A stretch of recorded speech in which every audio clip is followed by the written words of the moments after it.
Hello বন্ধুরা, আজকে আমি সামান্য একটা টিপস দিচ্ছি আপনাদেরকে। পড়ার সময় আমি দিয়ে থাকি। যারা আমার এই ভিডিওগুলো দেখে ভালো লাগে সবাই ইউটিউব চ্যানেলে এবং সুচিতা লাইফস্টাইলে দেখবেন রান্নার ভিডিও সব। আমি কিন্তু ভাজি পোড়া কখনো খাই না। এগুলো খাওয়াটা এই গরমের মধ্যে ঠিকও না। হ্যাঁ, শুধু শাক খাবেন এই গরমের মধ্যে আর করলা ভাজি। তবে শাক ও পাট শাক, তিতাডা, লাল শাক, পাঁচমিশালি শাক এগুলো খাবেন।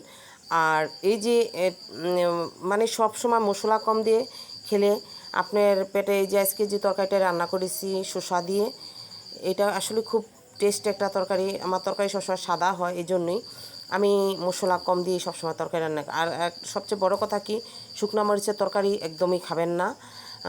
কাঁচামরিচের তরকারি খাবেন। কাঁচামরিচের তরকারি খেলে কখনো গ্যাস্ট্রিকের সমস্যা হয় না।